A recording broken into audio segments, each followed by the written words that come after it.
কম কি করো তোমার মামা স্টাফ নিতে বলো।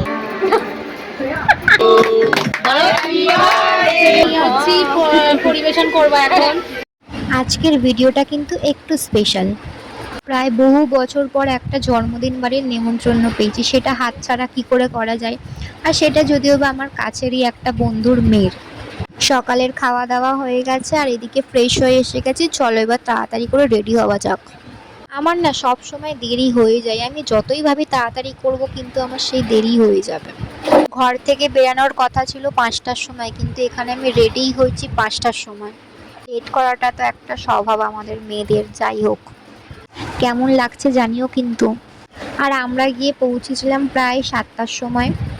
আর এই দেখো আমাদের বার্থডে গার্লও এসে গেছে, ওকে কি মিষ্টি লাগছে না। আর পৌঁছানোর সাথে সাথেই আমাদেরকে দিয়ে দিয়েছিল স্প্রাইট খেতে। আর ইনি হচ্ছে আমাদের বার্থডে গার্লের মা। অনেকদিন পরে আজকে আমরা সবাই একসাথে হয়েছে, আজকে কিন্তু ভীষণ মজা হয়েছে, মানে ভীষণ। অনেকটাই রাত হয়ে গেছিল, চলো চলো এবারে কেক কাটার পালা।